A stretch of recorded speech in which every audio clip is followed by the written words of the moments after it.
Hello everyone, and welcome to a new video in Steel Division. This time with a bit of a different setup. This is a ranked analysis video. I did one for Warno already, going over strategies there and explaining a bit. And I feel like it's a nice concept of a video that isn't out there yet.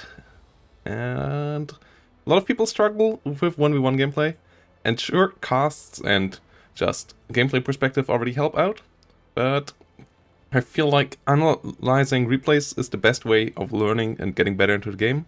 And today I just want to do that for you and go through the steps of my thought and also a bit over my opponent's thoughts and see how things went right, how things went wrong, and why they went right, why they went wrong, and a bit of an explanation what to do in certain scenarios.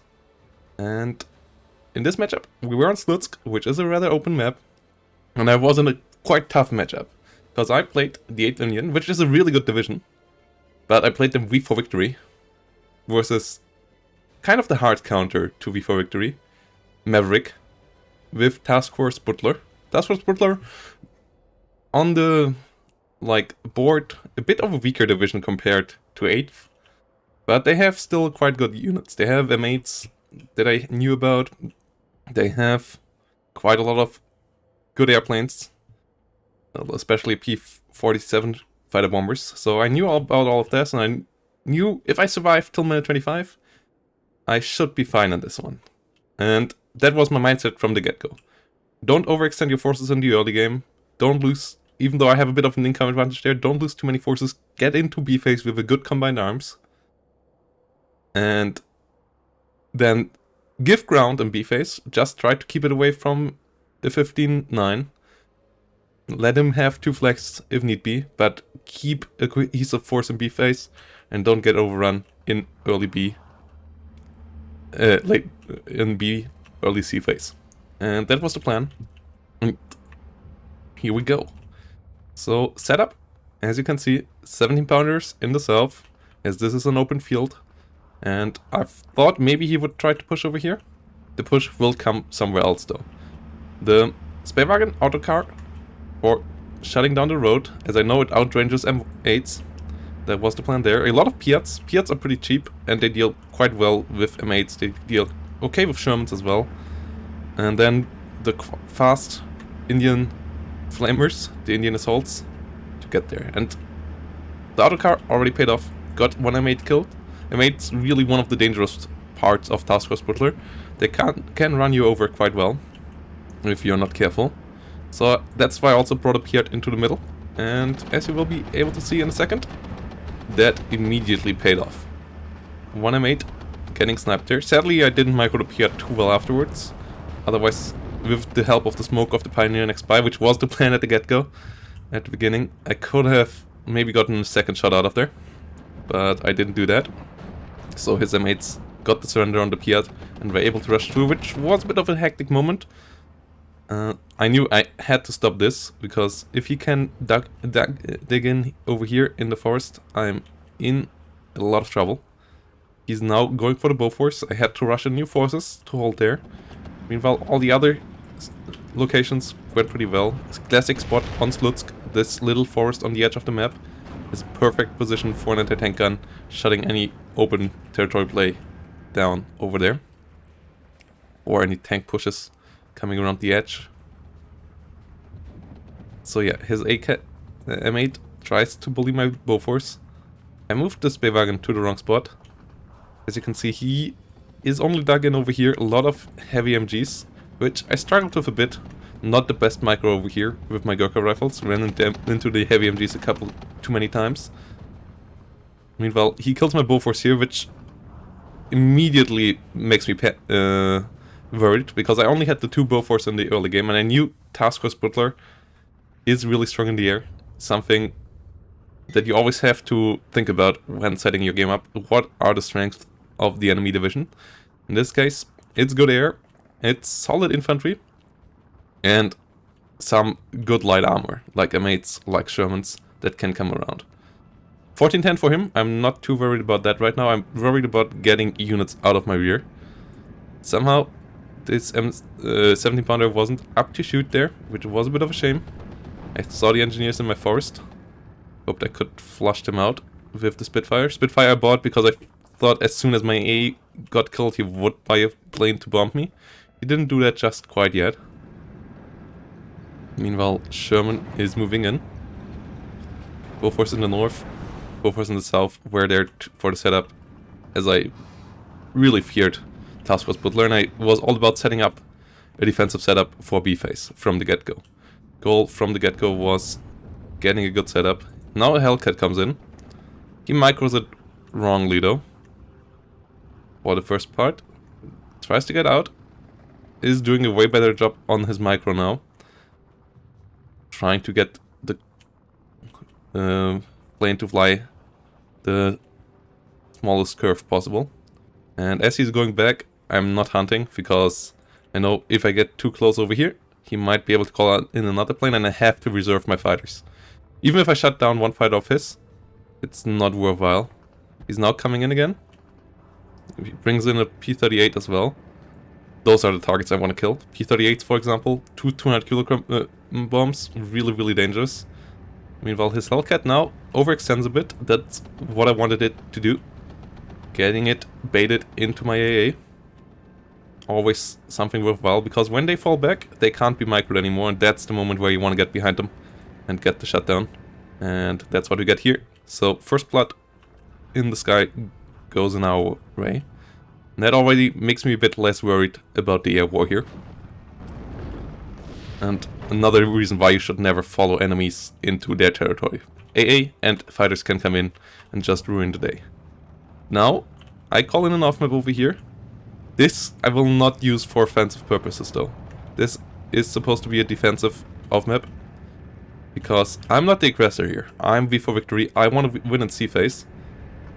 And this is more like a counter off-map. If he off-maps me or tries to push somewhere, then I call in the off-map to try to stop breakthroughs. But I want to have it on the battlefield early enough so I can call it in. Meanwhile, the fight over here starts to fizzle out. Scouts here, still in a nice position, but he has cavalry scouts around as well. And maybe leaving these units here idly around is a bit of a mistake by me. If he would have an AT gun in here, he could have sniped my 75mm auto car easily. First artillery piece of mine comes in.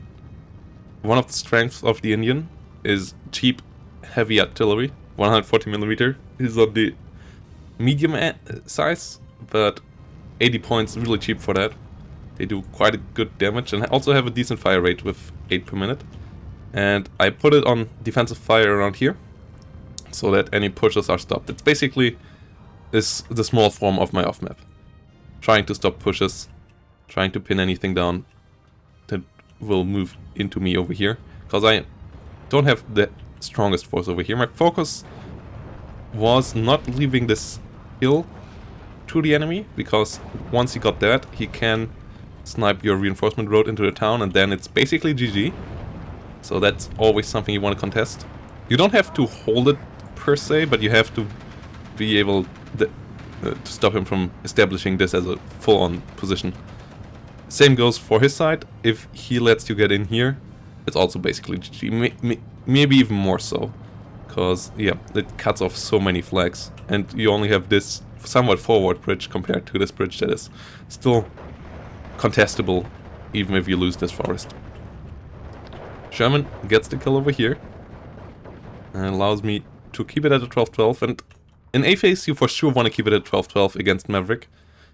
Maverick's goal is not to achieve a big win in A-phase, but having a 13-11 as Maverick allows you to take down the enemies enough that you don't have to go for an all-out victory push in mid-B phase, and you can wait a bit longer because you already ticked down the enemy a bit. And so every minute he keeps me on a tick in A phase means like he can start his push 30 seconds later in B phase, which gives him more time to get his income advantage on the board. So I want to stay away from this. His engineer here is kind of dangerous. I missed that. Really good play by him at this point. And now the air spam I was worried about started to come in. I was a bit slow on the reaction on this one. Spitfire comes out now, but I could have called it in earlier. Second Spitfire got bored. Maybe a bit of an overreaction there by me at this point. But at least I will get a reaction out of him with this, as he will bring in an M15 as a reaction, which costs nearly the same as the Spitfire. So it was not completely horrible for me, but buying in the Spitfire, if the enemy is already here, is not a worthwhile investment. You want to buy a Spitfire either at the second when you see the enemy plane here, and then you can call it in, especially against slower planes. P-38s are even too fast for that. Or have it ready in advance, like I had with the first Spitfire, and then call it in the moment you see the enemy. Always have them on hotkeys. Hotkeys setup for planes is really the second you will save with that, is usually the second that allows you to get the enemy killed. If you always have to click down below into the left corner to get your planes out, that means usually the enemy will get out because your planes come in that 1 or 1.5 seconds too late. So always keep your fighters at hotkeys. Bombers, not necessarily, but fighters, you always should have a hotkey for those. Same for artillery. Artillery on hotkey also always good, because otherwise this way you can stay up here with your camera. You don't have to play completely zoomed out, and just click on a hotkey group like 2. Usually I have my artillery on 2 or 3. Like if I have 2 groups, I have it on 2 or 3 and 3. Fighters on 1, and any other hotkey groups like tanks or so I have on 4. That's usually my setup. Artillery here, coming in, trying to hit the rifles. With tanks, though, it's not as necessary, but with double click on a hotkey group, you also can jump to their position, so it can be nice to have a hotkey group on the not so active part of the front, like for example having one of these guys on a hotkey group, so that when I see something coming up on the minimap, I could either click on the minimap, which is also an option, or I could just click the hotkey group and jump over there. That said, this game here is about to get hot, because we are hitting B phase now, and this is obviously where Colonel Koenig has to do his push. So he starts his setup, brings in more forces to the south, starts to bring in more forces into the center, and also his radio mortars start to hit me over here. Losing my Sherman over here was a big worry for me. That's instantly had to be replaced, because if he has a Sherman here and I don't really have anything to contest it, he can just bully my infantry out of there. Also, my Shermans are slightly better than his, which always is a big advantage in Sherman fights. Sherman 5s beat Sherman A1s in 1v1s usually, because the 10 extra frontal armor means that the A1 has a really low chance of penetration, whilst the Sherman 5 has a pretty decent chance of penetrating 90mm, as it has 90mm penetration. So always go for 1v1 if you can with your Sherman 5s against Sherman 1s, especially on like 500-meter range. On really close fights it doesn't really matter anymore, but like on medium to long ranges, the Sherman 5s always win, usually. Meanwhile, 6-pounder got some shots against Sherman over here. Sadly not able to penetrate as it fires its AP shells, and now gets killed off by him. So really scary positioning for me over here.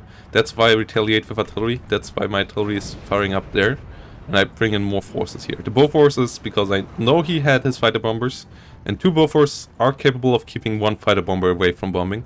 As soon as he brings in 2, one of them will get through, but 2 Bofors usually keep the bombers away. Also replaced the Bofors in the south as soon as B phase hit, and I got more Bofors. Setup idea is to get enough Bofors that I might be able to get a kill on planes. Having only Bofors that only like hit them after they drop their bombs is not worthwhile. You really want to get up to a setup where you can kill the enemy, either with your Bofors alone or with a good combination of Spitfires and Bofors. Once again, I was too slow here on the call-in. Didn't click my hotkey fast enough. 1410 now for Colonel Koenig, as he has this down here. And now I have to be worried. 1410 is still okay, 27 minutes, as you can see, gives me 40 minutes.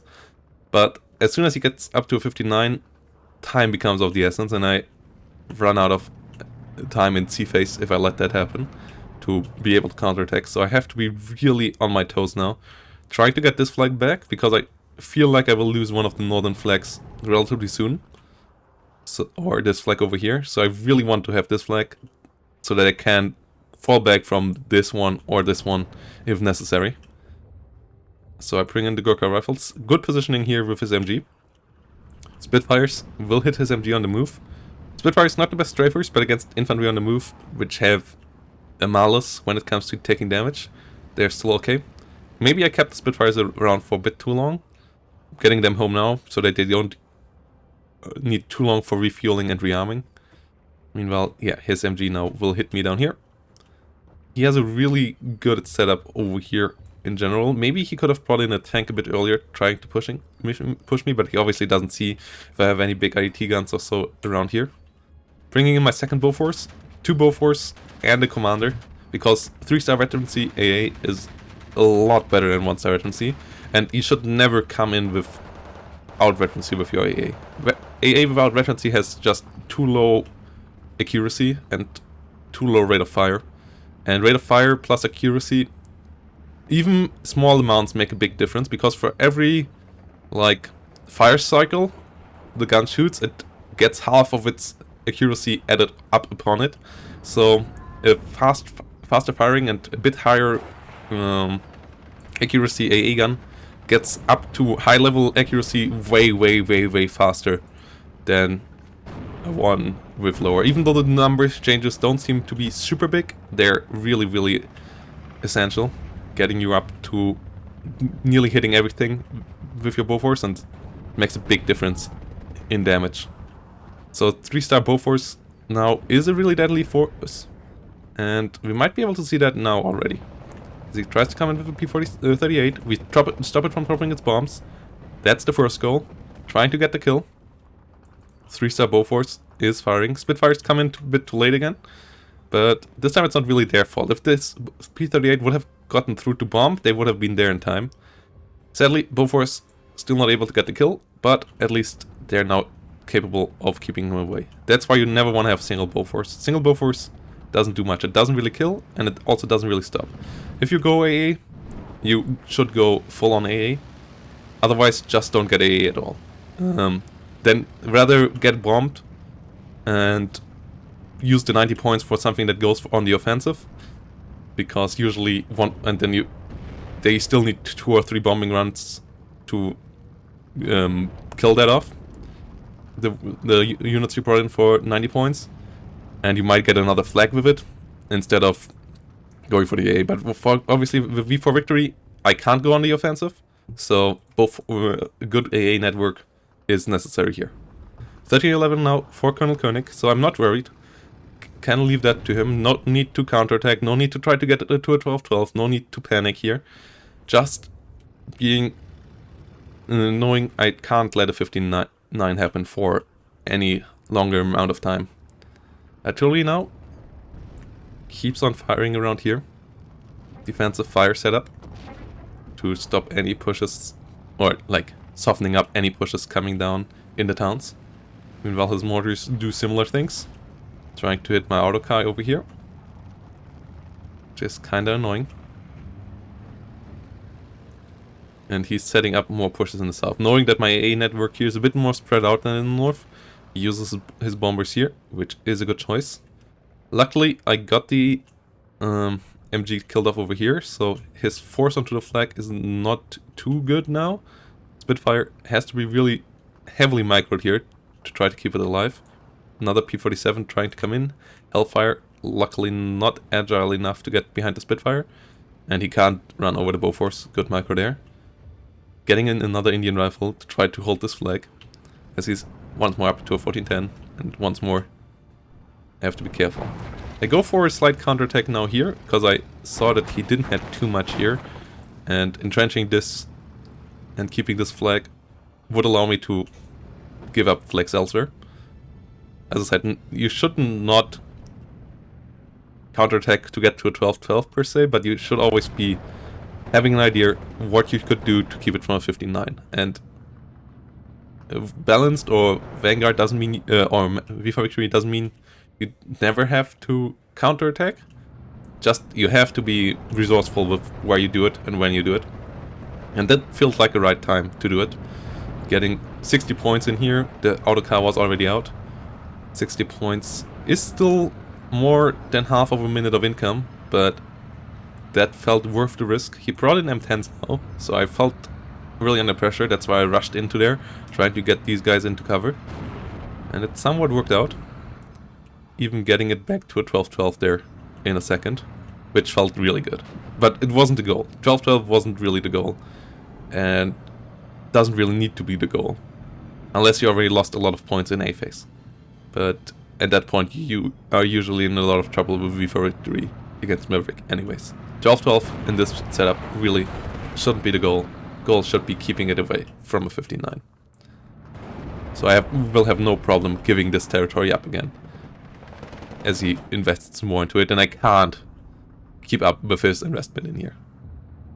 So I rather focus on setting up 6-pounders around here, and not focus into Shermans or so that drive down the road. And now we are at the 90-minute mark, so it would feel like, yeah, we are close to the end of B phase, and our income will start kicking in soon, so we should be now able to go on the aggression. And that's what a lot of people do at this point. But the thing is, this actually right now is the moment where he is the strongest. So counterattacking into him now often ends in us overextending and losing too many forces and allowing him to steamroll us. And that's really the goal of Maverick, getting a force together that can just steamroll any reinforcements coming in piecemeal. And you still should keep the defensive going if you can't do so as V for Victory or balanced against the Maverick player for at least minute 25. Because you need your income actually to kick in, and he is at the strongest right now on the front line. All his stuff is on the front line now, and he has the strongest composition right now. It's not really Maverick being scary around the 15-minute mark. That's where they build up based on their income. It's really between the 17 to 25-minute mark where Maverick is at its scariest. So I'm not quite over it yet. And as you can see, he has quite amassed some forces here, and he now comes in, as he also knows how the system works. Knows that he has more forces than me here now. I try some 6-pounders into position, but M10 guns and M4 105s are really scary. Same over here. He also has quite a good setup over here now, and I will have to be careful here. Called in an off map to be on the safe side, because I realized I had little forces here. If he would push, I would be in trouble. So I didn't call the off map to kill anything. I just called in the off map to keep him deterred from attacking, whilst I can bring in reinforcements with my C-phase income now to try to keep it. C-phase income now kicking in, so my defensive will be stronger. That's why I also don't engage just yet with my 6-pounders. I want to wait till I have some force that actually can trade out efficiently. Biggest mistake of balanced players and V for Victory players often is that they try to engage as soon as C-phase hits, and then they do one inefficient trade, and then something else comes up, and then they do another inefficient trade. By the way, good move here by him now, trying to kill off my Bofors. Luckily they're just out of range and get pinned down in time before they can throw their TNT. Was kinda lucky there. I realized it in time, but I only moved the Dingo away, not the Bofors. So I got a bit lucky there, keeping my Bofors alive. And as you can see, he has a lot more forces than me here now. So it's really all about leaving him the room. 14-10, still absolutely manageable, especially as I went through B phase quite well. Still 21 minutes, and even with a 15-9, I would still have 10 minutes, which would give me time till minute 32 to get a counterattack going. So I am still in the mindset of just not losing my cohesion until I get enough forces for counterattack. And that's really how you play V for Victory and Balanced, especially as we don't have a time limit. Once we have a time limit maybe in this game, if we get it, and you said there's good chances we will, that might change a bit. Because then you have to also keep that in mind. And maybe don't want to give up too many ticks to the enemy. But for now, it's really all about survival with V for Victory and Balanced. Meanwhile, Assault Pioneers versus Macassards engaging over here. Macassards, really scary unit, 25 point, 12-man strength with Molotovs. So I call in my fighters here to help out. Yes, Spitfire not the most amazing strafers, but they're still still can do the job, and as I didn't see any air coming in from him, I thought it was worthwhile keeping him from the 59. Still the goal of the game. 14-10, absolutely fine, 20 minutes. I will have more than enough forces at minute 43 to push him back, but right now I'm in trouble. Over here, I saw his off-map coming in, so I knew I had to spread out my forces a bit. And I was absolutely fine with being attacked here, as this is a 140 point unit with 2 chargers, so even if he kills a couple of my rifles, like 4 rifles with each, it's still only just went even, so I'm fine with losing a bit there. Just wanted it to be more spaced out. That's why I spread out my units here a bit better, so that his off-map doesn't kill everything. That's why recon, having an eye on the enemy real line, always is good as well. And that's why I also kept this off-map around here, because I feared if he would off-map me and catch me off guard, that I would instantly need to come back with an off-map of my own. That's why I only used one call-in so far, and that was up here, keeping it around for another call-in. And yeah, my artillery kept doing its job, annoying him in the town. Next off-map, artillery came in here, because I realized long-range MGs covered by the Shermans are kind of annoying for me to deal with, as they can hit my AT guns that will try to hit his tanks, and I can't really attack him with my Shermans as they are relatively low range, and his M10 covered him quite well. So artillery felt like the right way, together with air power maybe, to keep his MG34s pinned down. And maybe even kill them off.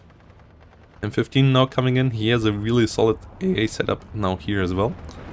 And he now goes for another off-map, which is on a nasty position, as it is onto my off-map. Thought he would go for a further forward off-map and his second call, but I guess he saw my stuff back there, and this off-map will be nasty. As 203mm is capable of killing everything in here, if it hits. Meanwhile, Gurkha's getting killed off, and we lost a Spitfire over here, if I remember correctly. Or maybe it was a Hurricane. We lost something over here. That's for sure. Trying to get around through. And as you can see, all my vehicles here are dead. Luckily, my rifle leader survived. But I needed more armored forces here. He brings in a Sherman now. And his Sherman 76 up here is scary. Sherman 76 rates really well against the other Shermans, because this one has really good penetration power against the armor, whilst mine still only has a slim, like a medium chance of penetrating him. So I have to be really careful around there. Getting another Sherman. Killing some planes here, which was really good. He overextended a bit there, trying to catch my plane. And I got 2 planes of his. Ah, no! No. This was 2 Spitfires of mine, sorry. Yeah, this was really bad by me, because I stacked them and they got AoE shut down by his stuff. They got a kill, but then they got shut down that way around. Yeah, as you can see, there's some planes and some tanks dying over here. 17 pounder with its 2000 meter range. Always tried to come around the edge, tried to get a snipe, but his MG34 buffering in front of his tanks was really annoying at this stage. 13-11 here, and really good combined arms play by him. Having the infantry being supported by the tanks in the rear line, but keeping an eye onto the tree lines so that no anti-tank can sneak around and one-shot them. So I had to try to break that. Artillery was my combined arms try to break that artillery plus some infantry and anti-tank guns. Meanwhile, his P-38s get forced back over here. Bofors setup still really worthwhile. Luckily for me, Task Force Butler doesn't have too good of an artillery, so I never had to micro these. If against someone who has good artillery, you always want to micro your AA. Or like not micro, but like keep them on the move. Like give them a lot of move orders. In a second where you don't have too much to do. So that the enemy can't just like spot them once and then just knows exactly where they are. Reduces the casualties you take to artillery with your AA by quite a lot. But obviously it needs a bit of micro. Needs a lot of micro. 140mm will hit in the north. Makassarts get hit. And he is still on the push. Piat luckily comes around. I really like these Piats. Piats not quite Panzerschrecks, but they're also cheaper than Panzerschrecks or Bazooka squads. And they, unlike Steel Division Normandy, they have a decent chance of hitting the enemy. So they do the job there. And they do it quite reliably. They also have an okay reload time. Meanwhile, I get more artillery to deal with the MG pain here, and also trying to kill off his AA, because I have good artillery, and as you can see it starts to work out, so that I can contest the airspace around here, and engage his fighters again, and fighter bombers again, without having to worry about mine. Over here, he is now pushing in deeper. 1410 it is, and as I said, 1410 still fine. Minute 43 I should be more than capable of pushing back, as I still kept my cohesion of forces in the combined arms, but 59 would still be somewhat scary here, so I still try to keep it away from that. Calling in more forces over here to just keep this flag as he brings in more forces. He maybe got spooked by my Piat a bit too much. If he would have pushed here, I guess he could have beaten me. Luckily he didn't. And that way I kept the flag for now. Shermans are now around. Trying to keep the road clear. Not having the off-map there kinda hurts, but I have now a lot of artillery trying to keep me safe from his stuff. And keep him on the back foot, just stopping him from pushing anywhere too deep. 1410 though, still continues. Sherman hits the Makassarts. Sherman over here, also slowly but surely hitting them as well. And I know as long as I still have this much and this many points, I don't have to go in for the all-out push. And I don't have to gamble it, so I just kept it cool, kept it clean. The 17-pounder goes for another attempt here on killing off an M10. His MG34 was still around though, which kind of is a pain. 17-pounder getting another shot off though, and finally gets the kill. And with that, it kind of paid off already. Meanwhile, Hurricane now can come in.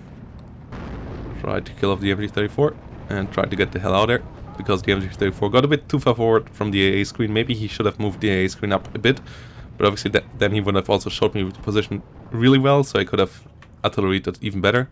Even did that now. And yeah, now trying to get this flag back to keep it from 59. 59, really, the double tick is the dangerous thing for you as balanced or as B-42 player. Don't have to worry about a single tick too much usually. Takes too long for Maverick players to win with that. Versus Vanguard it's a bit different, but Vanguard currently not really in the meta. So not something you have to worry about there too much. Meanwhile, Sherman hits the MG34 even harder. Indian rifles against MG34 over here. Rifle Piats once more do their job. And now I flank this Sherman. Losing my Sherman at the same time though. But at least got the kill there. And that paid off as well. As he now goes for another bombing run, but 3-star veteran C Bofors doing a pretty solid job, and he now overextends here with his Air Force, allowing me to sweep in and get one P-47 of his, and then get the hell out of there. I would have overextended if I would have tried to get one of these P-38s. I knew he had AA there. Just got the kill there, but I didn't know about that. So that was lucky. And his plane train now becomes less and less scary. Plane trains really are all about the mass and the capabilities of overwhelming AA, overwhelming fighter screens. And with only 3 now remaining, and especially the tanky ones with the P-47s gone, I'm not too worried about it anymore. Really, trains, the more you got, the more scary they become. He finally got the flag over here, so it's really worthwhile that I got the flag back down over here. Otherwise he would be at a +3 now. So this counter push down here was absolutely necessary. Getting another 17-pounder to roll the 2,000 meter engagements. And bringing in a lot of Indian rifles, trying to deal with the engineers in here. One of the weaknesses of the Indians, not a lot of CQC infantry in this deck. Or only bad ones. Like in A you have your flamers, which is decent. Otherwise you only have field engineers, which are not that amazing. Hurricane trying to come in once more. This time though, the MG is a bit closer to the airstream, so it will survive for now. But my artillery is now trying to set up the win condition, trying to kill off his AA pieces, allowing me to get more planes in, whilst slowly but surely pushing forward. He's now at the 59, and as you can see, 4 minutes is scary now, so the effort is getting 1 flag back. Ideas were this flag, which I'm really close to, or this flag. Other flags not really in reach right now, so one of these flags I have to get, and I have to get it quickly. And goal was to get for this one, because every tick right now really hurts. 4 minutes is a bit scary. Everything else, not so much. MG34 gets hit. Indian scouts trying to retaliate. MG34 gets finally pushed back, and now Maverick starts to run out of stuff. His combined arms is finally out. My combined arms is at its best it's ever been. Good artillery, solid IT guns, lots of infantry, AA is set up as well. And I'm getting bombers in the meantime as well. So this is the time where you then want to push. Once you broke his combined arms and your combined arms is at the best, this is the moment where you start thinking about the push with 7 minutes on the clock. You don't want to do it in the last 2 minutes, that's always sweaty as well and can allow him to just be sneaky somewhere and somehow still get you. So you want to give yourself a bit of time, but 7 minutes is more than enough time. And we're only 1 flag away right now. Bringing in more infantry in the north, keeping him down with the artillery over here. And getting in more Indian rifles into the center for push here. The Sherman 76 is kind of scary here. The double Sherman 76. And I realized a bit too late that he was doing an armored push here, as I didn't have too much ready just now. Maxart's fall. 17-pounder could have maybe moved up a bit more, but he has another MG34 moving up. As I said, really good screening here with the MG34 for the M10s throughout all of this game. Artillery of mine keeps on pounding. I microed them quite often. As you can see here, for example, I microed them. But with the moments you don't micro your artillery, especially in a deck like this where you have enough supply trucks, you can just put them on defensive fire. But you should always mix in. Like you should still have them on a hotkey so that you can call them in on important targets when you need them. But if you have the supply trucks, defensive fire is fine. If you don't have enough supply trucks though, keep them not on defensive fire, because defensive fire really is not ammo efficient. Not at all. So if you are limited in your amounts of supply trucks, still don't use it like that.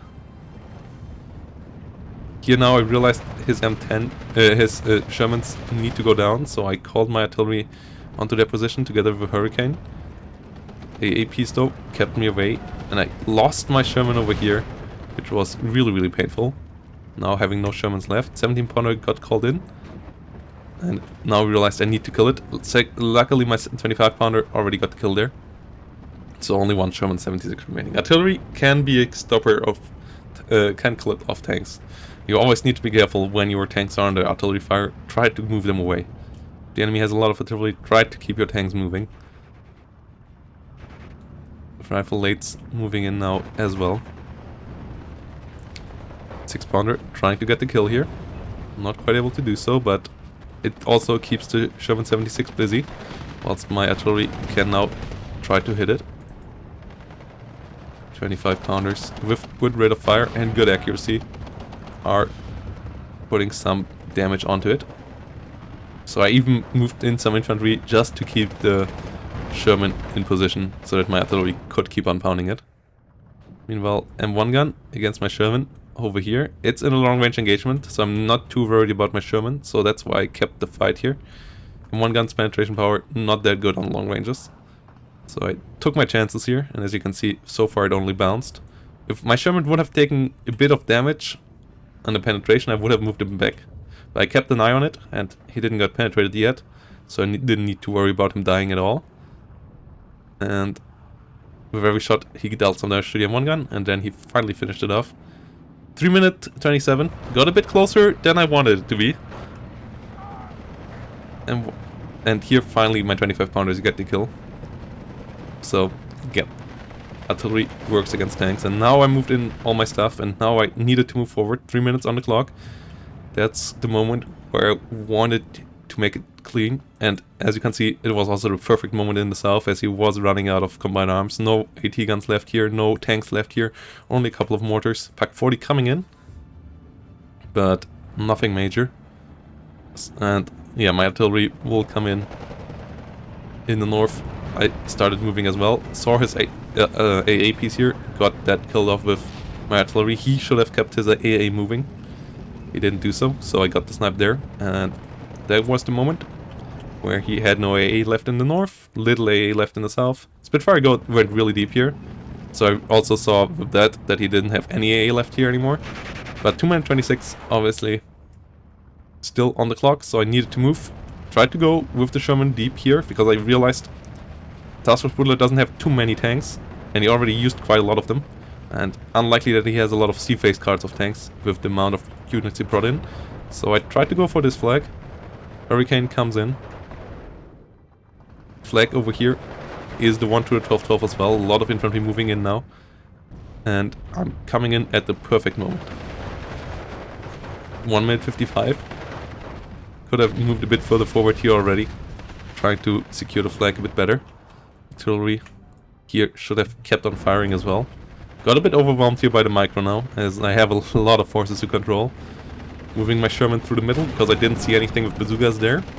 So that was the perfect timing as well. And here I got the 12-12, and now it's all about getting up to 13-11, 14-10 to secure that he doesn't come back with a tick.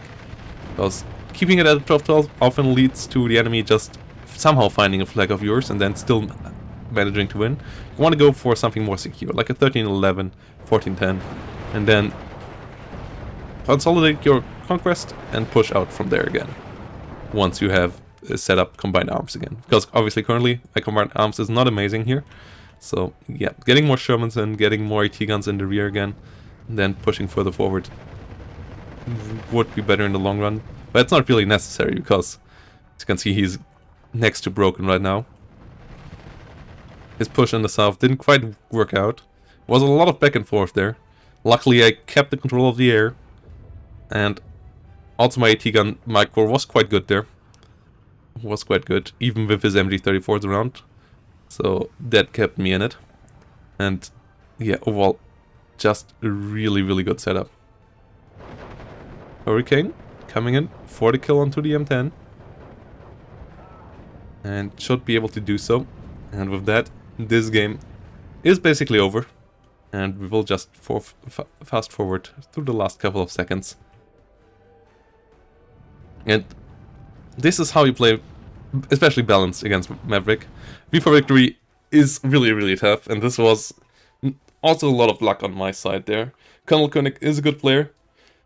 And yeah, I wanted also by the division setup a bit, my division being a slight bit better there. But I hope this was a good educational video for you. If you want to see more of these, let me know down in the comments below.